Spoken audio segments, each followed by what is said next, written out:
Chester. My dad had a shop, and the woman who worked in the shop, her husband managed this little group, and he said, we can't find a singer. And I said, I sing? I didn't. But I played drums at school. I always wanted to play drums. And I went for an audition in this little house in Hoole, and the band was called the Pacemakers. Right. Yeah, exactly. Exactly. Anyway, there was a bass drum and a snare and a cymbal in the corner. I said, who's that? He said, oh, sorry, our drummer, but he never turns up. He said, I play drums. So I played drums on a couple of numbers, and they said, you're better than our drummer. Do you want to join? Really? That was 1960, 61. And how old were you then? I was 20. Yeah. Right. Yeah, just 20, born 1940. Yeah, yeah. The band was semi-pro. Obviously, we didn't Yeah. have jobs really, but we were semi-pro.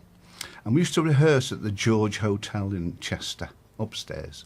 And the landlord, Mr. Hughes, he had a daughter. She was 15, and he came to us one day. He said, can my daughter get him to do a number with you? He's a bit of a singer. We all looked at each other going, oh, no. You know, oh, the usual. She was fantastic. Rita Hughes, her name was. Absolutely phenomenal. Yeah. And we got her in the band, and we changed our name to 4 Hits and a Miss. Because Yeah. we'd had a letter to say you can't use a a name. Yeah. 1961, 62. Where did you get the letter from? Who sent the letter? The Was it a record company? No, the letter came, from what I remember, it came from something to do with Jerry, but I'm not sure whether it was Epstein. I don't think it was Epstein. I just can't remember. But No. And we changed our name to the 4 Hits. Yeah, and a miss. No, 4 Hits first, because the Miss hadn't joined then. And she joined. We turned her name to 4 Hits and Miss. Then we got a recording contract, 1962, 63. They didn't like the name, and they changed it to Genie and the Big Guys. Right. And we had a couple of records out. I left. I went with a couple of bands, Freddie Starr for a while, and the you? Midnighters. Yeah. Yeah. Only a short while, and then we played at the Lido in Prestatyn. You remember that one? Not Yeah, a not lot of familiar with that a lot of one. big bands played there. And there was a group there called the Jets, and this guy came over. He said, "Oh, great drummer, do you want to join our band?" I said, "Where are you from?" He said, "Manchester." I said, "Well, I'm not from Manchester." He said, "It don't matter. Come down over it." So I went down and had an audition, and they were good Yeah. guitar player. And where are you from then, George? Chester. Right. Born and Sure. bred in Born and Chester. bred in Born Chester. and bred in Chester. Right. Yeah, so it was like Lanky Cats. Yeah. There was lots of bands in Chester. Absolutely. I know that. Yeah. Yeah. So, cut a long story short, joined this band. None of us used our own name. Because Wayne Fontana wasn't Wayne Fontana. Yeah. Eric Stewart wasn't Eric Stewart. Bob Lang wasn't Bob Lang. And I wasn't me. So we changed our name. We had a couple of records out, but didn't do nothing. And then somebody knew this Major Lance number on my mum, and we thought, that's good, that. And we did that, and it just took off. And after that, it was easy. It was really easy. Yeah. So what was that first song that you... Mum. Called Called to the Power of 6. Yes, that's right. You know, I was at my hairdresser's today, and she's only young. Well, they're all only young, aren't they? But They are to us. and she said, "What are you doing tonight, Bill?" I said, "I'm interviewing a guy who was in the Mindbenders and Wayne Fontana and all that." Well, she's not a clue what I was talking about. Don't have a clue. I said, "You might have heard some of the songs." I said to her, "Could I think of a #1 hit that the Mindbenders, Wayne Fontana, did?" And I could only come up with that one. Game of Love. To the Power of 6. Game of Love. Yeah. I couldn't. And she just looked at me blank, as you do. But Absolutely. I thought it was a great record. Well, that was 66, 67, Yeah. 66, 67. And then Wayne was always a little bit off the wall, so we managed. Eric said, if he doesn't go, I'm going. And Eric, and God bless him, was the main man. Yeah. Eric Stewart was the main man. He went to 10cc, didn't he? So that puts first of all, he was the- Neanderthal man. Yeah. Eric had a house. I lived in Didsbury, and Eric had a house in Stockport. Right. And in his garage, he had this little 8-track. He used to go and do everything himself. And one day he said, "Come on, listen to this." And he'd done this Neanderthal man. It's dum dum dum dum dum dum dum dum, and that was released as him. It was called Neanderthal Man. Yeah, was called, I remember it. Yeah, you remember it well. Yeah. It was just him. It was only Eric. Yeah. Nobody else. Yeah. Nobody else involved. And then Tennessee, he left. I left after Groovy, of course, was a huge hit, but that was by accident as well. When we split, Yeah. when Wayne went, we didn't do anything. Yeah. But we decided to stay together, but not work. We didn't work at all. And we had a recording engineer called Jack Baverstock, who's dead now, God bless him.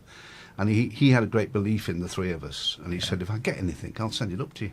And within a few weeks, he sent a tape up.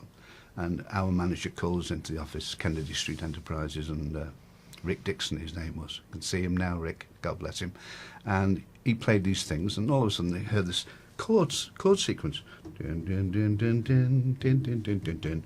When I'm feeling blue all after. And he said, that's good. I said, yes, it's good. He said, yeah, it's great. That. We'll do something with that. He took it back to his little studio, arranged it. We rehearsed it at Bellevue. We used to rehearse in Bellevue in those days. Yeah, on the stage of Bellevue. And went down, 2 takes, one very cold day, and did it. That's his history. That's it. After that, we had a couple of records, didn't do anything at all. Yeah. And then Eric decided to leave. I decided to leave. But my life changed in '67. Right. For a massive change. We used to do the Ritz Ballroom in Manchester. I remember do you remember the well. Ritz? I've been there a few times. And we used to have a resident band on. Did you? And the stage used to turn round. Yeah, it did. You'd do half an hour, and the resident band would do half an hour. And the Ritz is still there, It's isn't it? not. It is it? I don't go back to Manchester anymore, I don't know. No, I think it's still there, the Ritz. Whether it's doing the same things as we remember it, I've no idea. Well, we you'd do half an hour, 3/4 of an hour each, Yeah. and the band stage would go round. And anyway, the drummer, his name was Harry, I'll never forget him.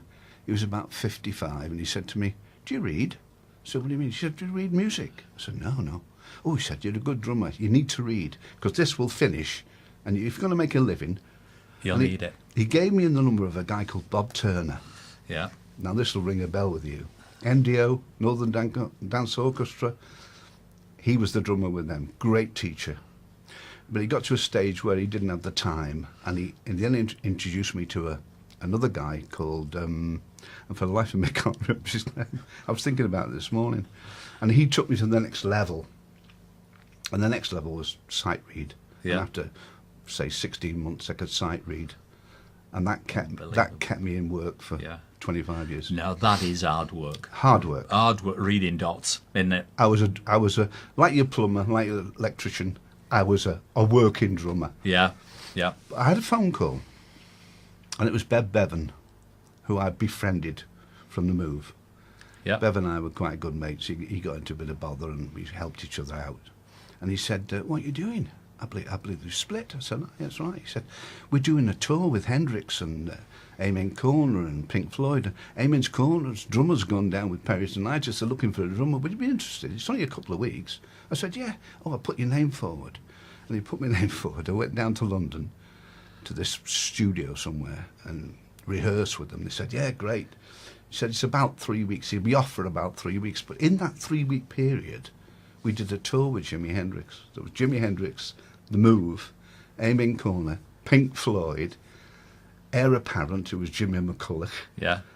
Christie, who had Yellow River. Yeah. And we did a tour of you should do theatre. There's some cinema. Huge names there. Massive names there. Huge. You couldn't put it on now. Backbone of the rock and roll industry, aren't they? Huge. Yeah. Anyway, I was doing this tour, and I used to go in and pick me money up. They used to pay Kennedy Street, and I used to go and pick me money up, you see. Right. And I joined the union because I was a reader. Yeah. They said, you've got to join the union. Anyway, I went in one day, and one of the lads said, hey, can I have a word? I said, what? He said, we've got a problem. I said, what's that? He said, we've got the Everleys coming over to do a 6-night tour. And there's a musicians' union strike on.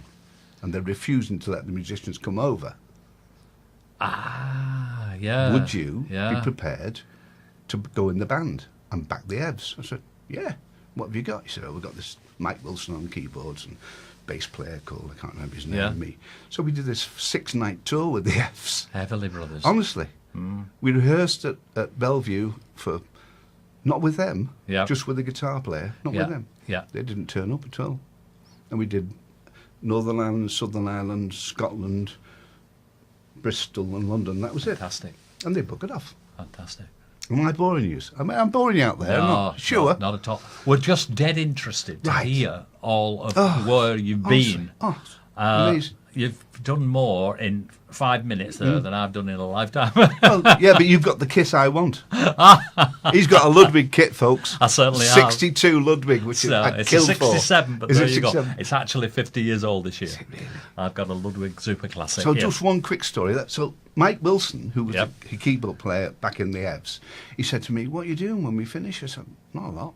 He said, "Well, I'm resident in a studio in London called Regent Sound, and what we do is we go in and writers come in with songs, and we put the songs down, then they sell them to publishers and people like that. You know, would you be interested in being this call on drummer?" I said, "Yeah, fine."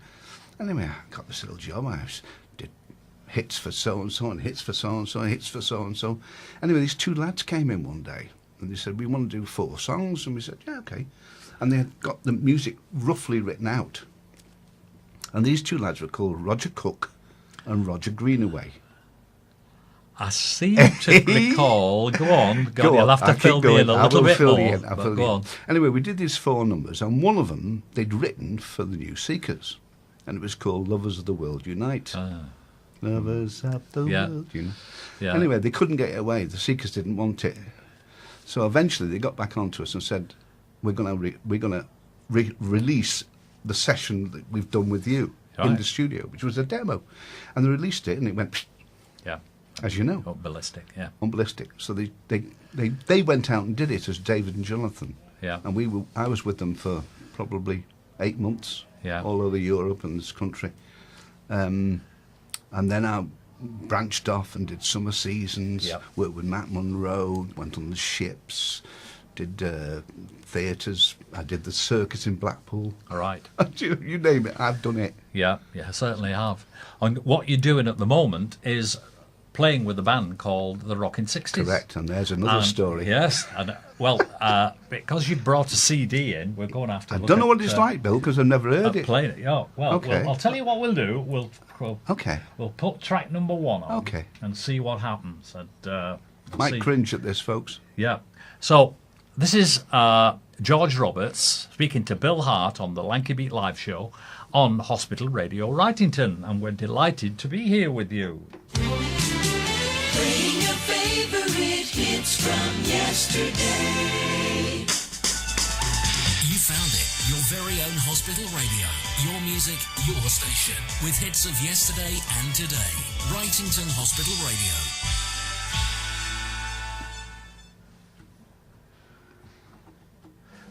Just one look, that's all it took, yeah, just one look. That's all it took, yeah, just one look. And I felt so I'm in love with you. Oh, I found out how good it feels to have your love. First time I've heard it. Is it? Where did you record it? In the We studio? did the backing track in a little studio and did the vocals in Buddy's bedroom. Oh, right. And always, You got Steve and Bill, haven't you? Yeah. Doing the thing. I'll ask you a little bit about them. Okay. Yeah, tell you how that started as well. I am taking you back to childhood.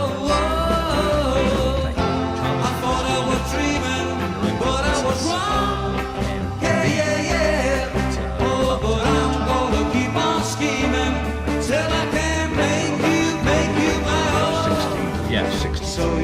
Yeah. Well, First band. I would mention correctly. Without you, I'm nothing. Oh, just one look, and I know. I'll get you someday.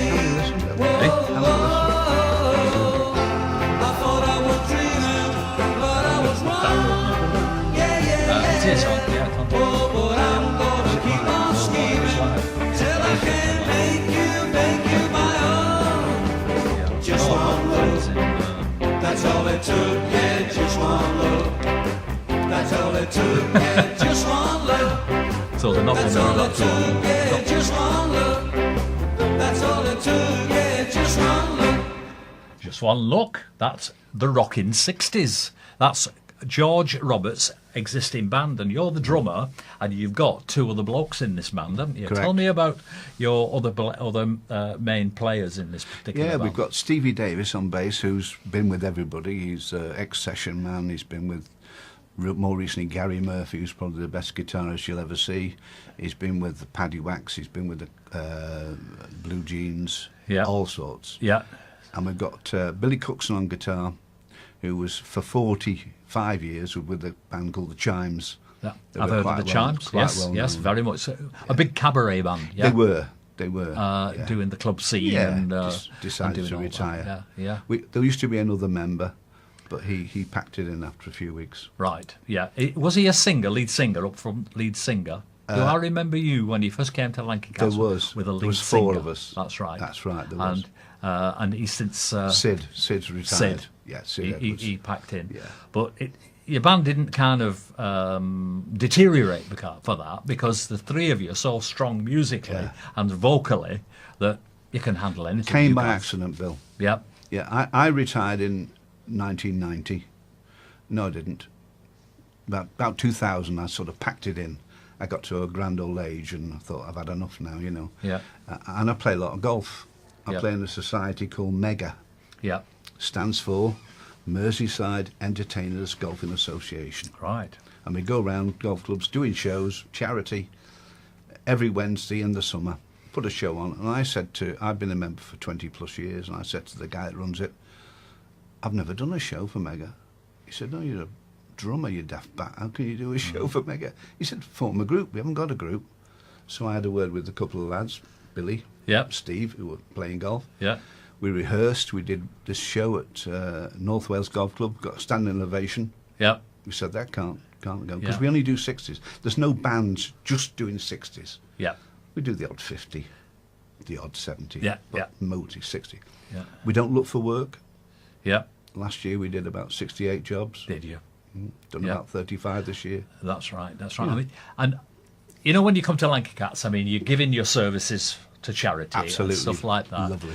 Do you get a lot of other requests to do freebies like this, or what? Not an awful lot. You No, know, not an awful lot. And so the majority are paid gigs, are they? Majority of them are paid gigs. Excellent. They're not. We're not expecting. We do birthdays, anniversaries. People see us. Come, Yeah. Have we got a card? Yeah. Bowling clubs, cricket clubs, golf Yeah. clubs. Oh, that's great. Great. Weddings. Yeah. We use one agent. He gets us a little bit of work. Right. Where we've done a 60s weekend. We do that twice a year. Yeah. So anything really, anything at all. We ask one question, Bill. When somebody offers us a job, we ask them, magic question, as you know as a drummer, what's the magic question? Is there any stairs? That's the first word. Not money, not where it is. Are there any stairs? If there's any Yeah. stairs, don't do it. I think in horror at some of the staircases, I've had to drag my drums Horrible. up. And at my age, I can't do it anymore. Well, it's just that's the trick, isn't it? Yeah. We're young at heart, Yes. but the body is kicking back, Absolutely innit? jiggered. and we love it being on that Oh, stage. oh. You'd know, and nobody could touch No. us. We are gods when we're Yeah. on that stage, and what happens is, you think of that, dragging that kit up the stairs, dragging it down afterwards, getting home at 2 o'clock, 3 o'clock on a Sunday morning. But what people out there don't know, that in the old days, drum kits were like 2-ply, which means there were 2 pieces of wood in the bass drum. Yeah. Now they're 7-ply. I've got an American Mapex kit, like Have you? DW. 7-ply. 7-ply. And to lift, I can't lift the bass drum off the floor. Yeah, I know. So I have to drag it to everywhere. get the tone, Correct. you've That's got to what have you're telling people. a Yeah. thick, meaty type Yeah, of... you've got to tune drums. Structure of drum. Drums must be tuned.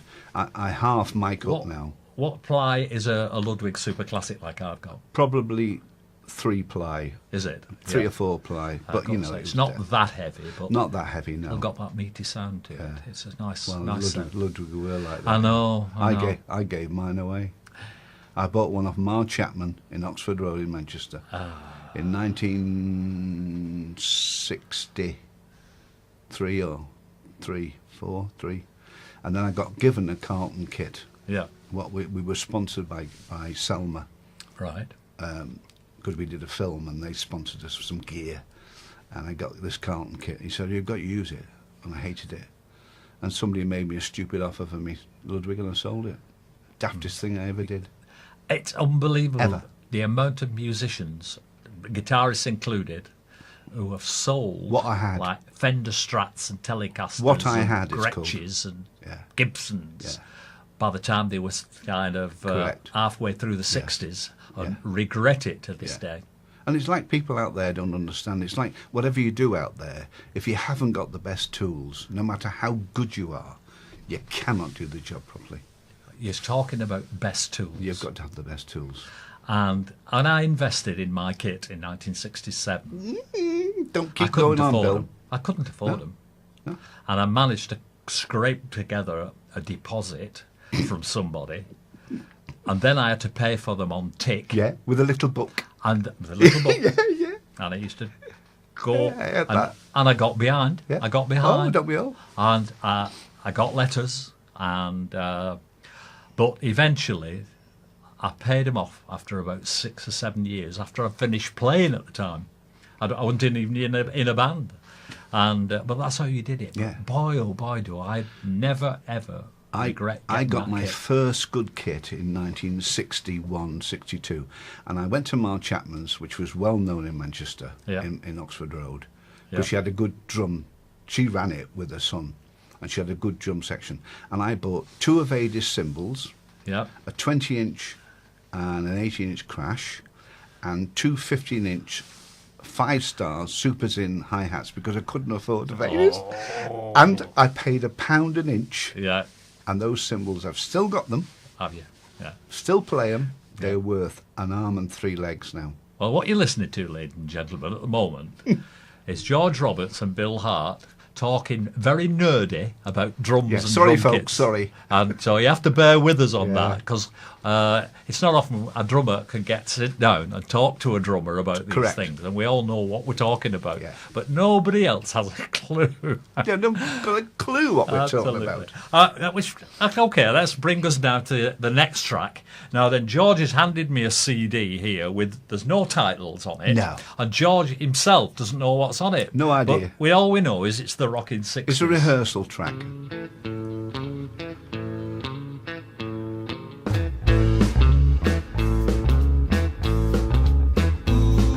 Well, I got a girl with a wrecking machine, and when it comes to rocking, she's a queen. I like to dance on a Saturday night. While I'm alone, I can hold her tight, but she lives on the 20th floor in town. The elevator's broken down, so I'll talk about 2 flat 3 5 more, a 5 6 7 5 8 5 more. All until I'm ready to drag on the 15th floor, starting to drag, get to the top, and too tired to rock. Well, she called me up on the telephone, said, "Come over, honey, I'm all alone." I said, "Baby, you're mighty sweet, but I'm in bed with my aching feet." This went on for a couple of days, but I couldn't stay away, so I walked 1 2 5 3 5 more, a 5 6 7 5 8 5 more. On the 12th, I'm ready to sag on the 15th floor, I'm starting to drag, get to the top, I'm too tired to rock.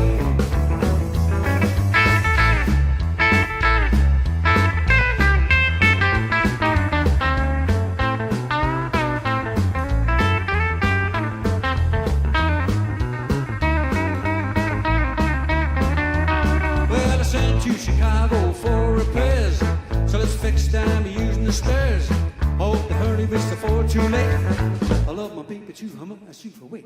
All this dragging is getting me down. You find my corpse straight over around, so I walk 1 2 5 3 5 more, 5 6 7 5 8 5 more. On the 10th, I'm ready to sag on the 15th floor, starting to drag. Get to the top, I'm too tired to rock. Yeah. 1 2 3 5 3 5 more, 5 6 7 5 8 5 more. On the 12th, I'm ready to sag on the 15th floor, I'm starting to drag. Get to the top, I'm too tired to rock. I'm Too Tired to Rock, I think that's what he said. And that's the Rockin Sixties. Correct. And I've got with me George Roberts here on the Lanky Beat live show, and we're having a real good ding-dong chat here, aren't we, Yeah. George? Yeah, I mean, that. you know, all that started, you know, with the 60s and you kind of coming into the scene in the 60s. But before that, I want to know what your big influences were, say, for instance, when you were at school. That's where I think that most of us kind of picked up something or other that led us into this business. What's your version of that? Mine was, I was born in 1940, and in 1952 I was 12, and my dad had a hotel near Droitwich called the Crown Hotel. Yeah. And at the back of it was a ballroom. Right. Now, we're talking 1950s. Every Saturday night they had a dinner dance. Yeah. And they had this band called the Melody Makers, which was piano, double bass, drums, and a sax. Yeah. You can imagine what they were like, Bill. Oh. Can't you? But Superb. the lineup. drummer used to leave his kit behind.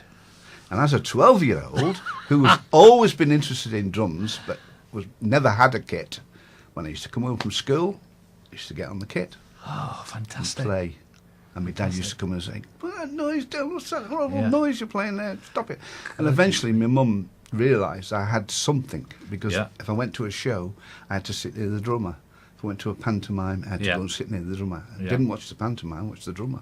Yeah. And they bought me this old kit, an old 26 bass drum and these skulls. You remember the skulls? Skulls. And the cymbal. Sorry, folks, it's boring. Whatever The happened to cymbals were- skulls on a drum kit? And I had a snare with two snares, one at the top end and one at the bottom end, Goodness me. with a fortune. I've never heard of that. I've never seen them. Never since. ever heard of that.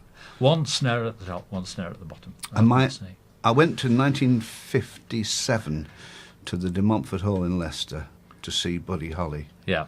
And that just blew my mind. I just couldn't believe what the man Yeah. was doing, you know. Yeah. It's only four of them. Drummer, not mic'd up, he was just phenomenal. Yeah. I just thought, that's what I want to do.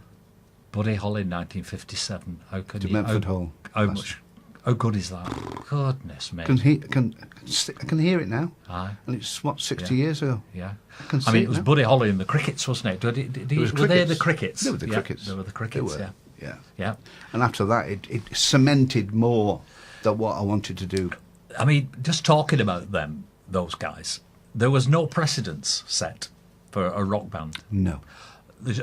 He picked up a guitar, a Stratocaster, didn't he? A Stratocaster. And he had a double bass. Drummer just did his drumming bit.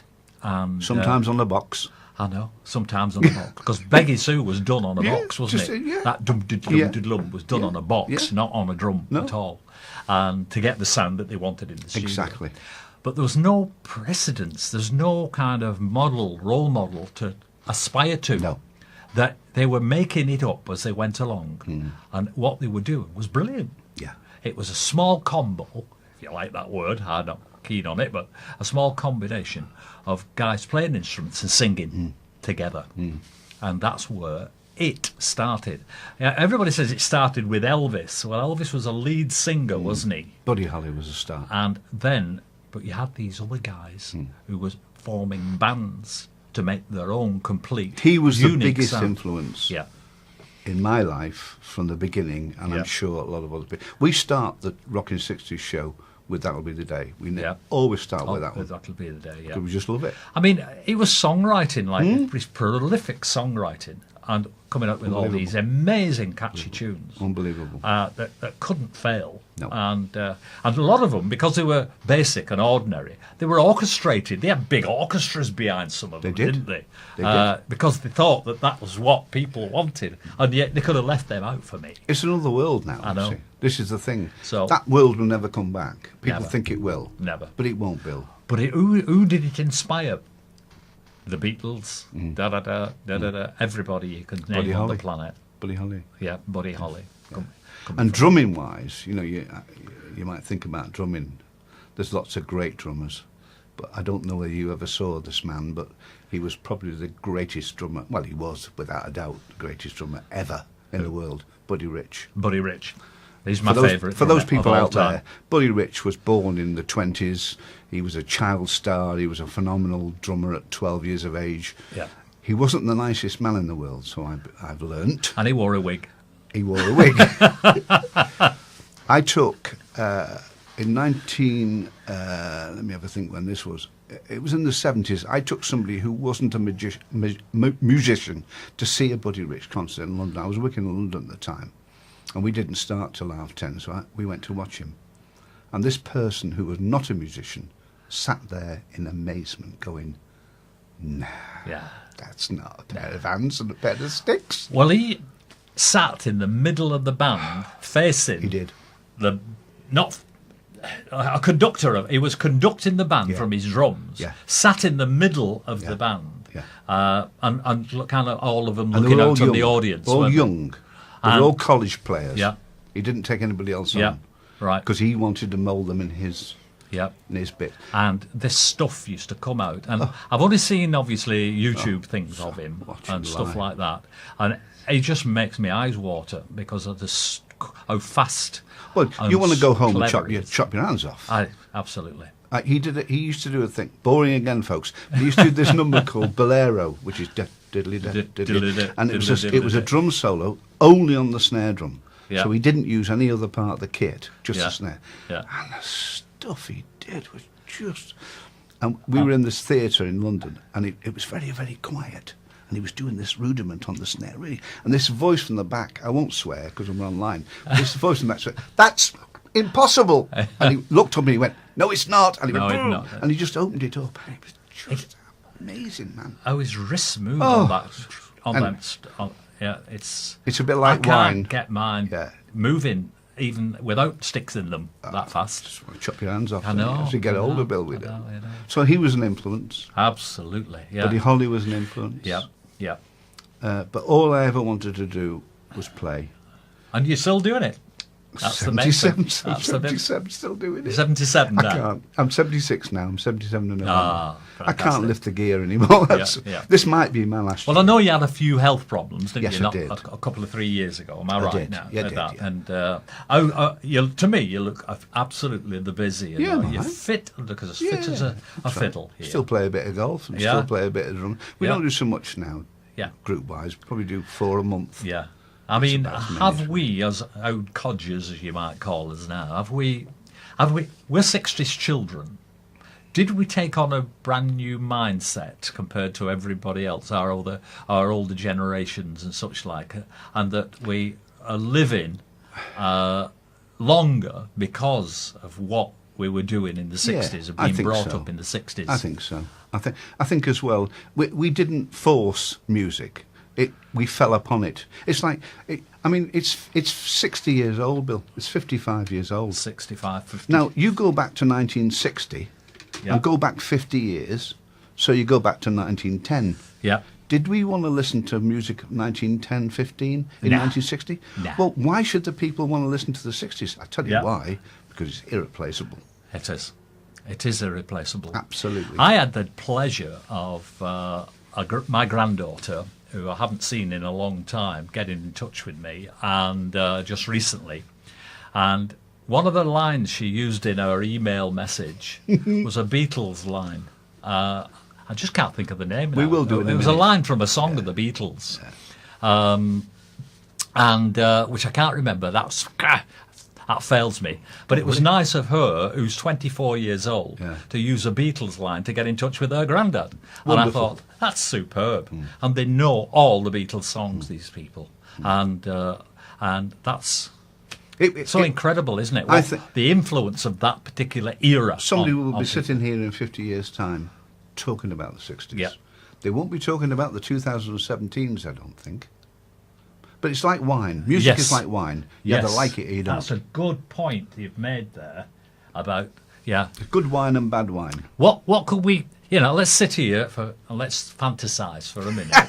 Put ourselves 50 years in the future and start talking about 2017 and what we'd remember about it. What would I remember about it? I would- remember the mess we're in. Don't go political on me. No, I won't. No, we've got Lanky Cats and things like Oh, that. fantastic. Folks, if you ever want a good night out, every other Thursday at the United Club in Unity Club in Standish. Yep. For £1, you get 4 live bands. The sound is wonderful. The drums are fantastic. You can tell a drummer runs it, Bill, because the drums are always cracking. Yeah. You know, you can just walk in, sit down, play, and do nothing. It's a wonderful night out. And you can have a pint afterwards watching the other bands, can't you? Absolutely right. And we just charge £1, and all that money that we get through the door and through the raffles. That's the main thing. It goes. Obviously, we've had to equip the stage with the money that we brought in, and it's the very to a best, very high standard. Very high standard. We decided to, we're not pulling any punches here. That money's going on the stage. Once that's finished on the stage, although it's never finished, you always need to repair. It's going to charity, and we've managed to raise nearly £20,000 as well for charity. £20,000. Yeah. So that's how successful we are at Lanky Cats, and I'm so proud of it. Yeah, and it's not just 60s music. I've heard bands play 70s, 80s, 90s, new stuff. So, if people are thinking of coming down, you won't be bored listening to me and Bill. Yeah. It's not 60s. It's everything. It's not just 60s. That's that's the thing about it, isn't it? Absolutely right. I'm so proud that, we're attracting more younger people as well. Yes, because a lovely little club, 60s. Always warm, always clean, and the beer's not a rip-off. That's what I like about it. It's not too expensive, if you want being a non-drinker, I wouldn't know. I'm not a drinker. So price of beer's all right. Yeah. Price is okay. Yeah, everything's fine. Yeah. And it's always clean and tidy. Yeah. Always lovely. Friendly bar staff. Lovely. Yeah. So proper job. I know, professionally done as well. You have a compere which introduces the bands and takes them off. Yeah. Really, really good. Well, so folks, come down. Yeah. Thanks very much for the plug, George. Yeah, it's wonderful. It's great. And of course, come down when the Rockin Sixties are on as well. Well, he's trying to get on. That's the problem. I know.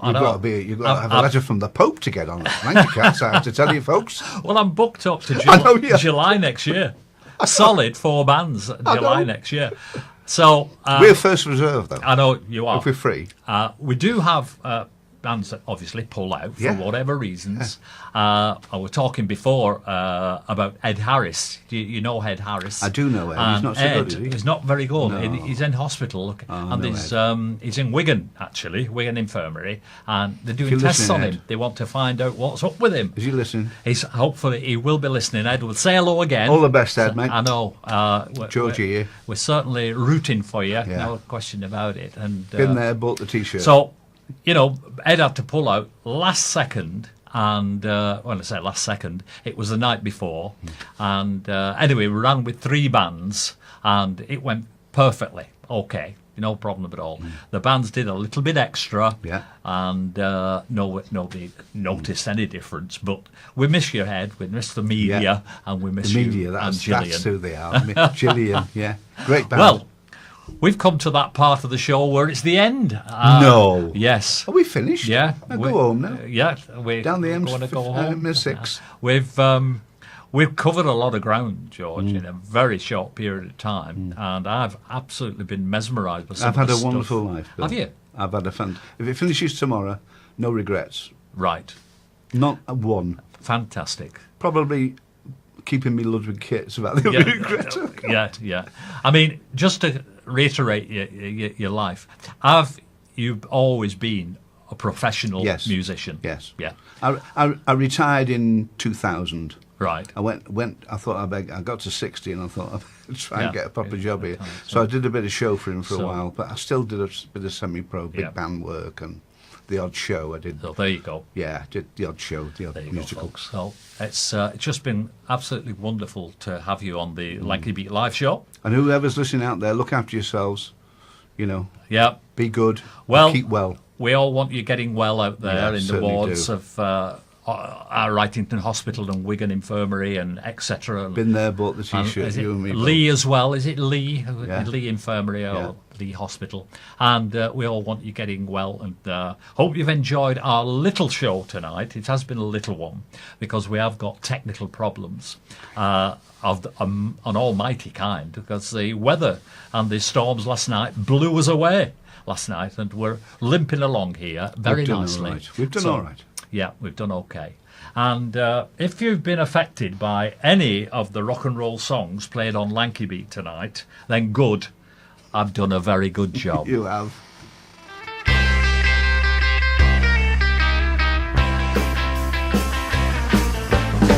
Oh yeah. Yeah. Oh yeah. Oh yeah. Oh yeah. Well, oh well, oh well. I feel so good today. Oh yeah. Well, I just touched down on an international runway. Oh yeah. Jet propelled back home from overseas to the USA. Oh yeah. New York.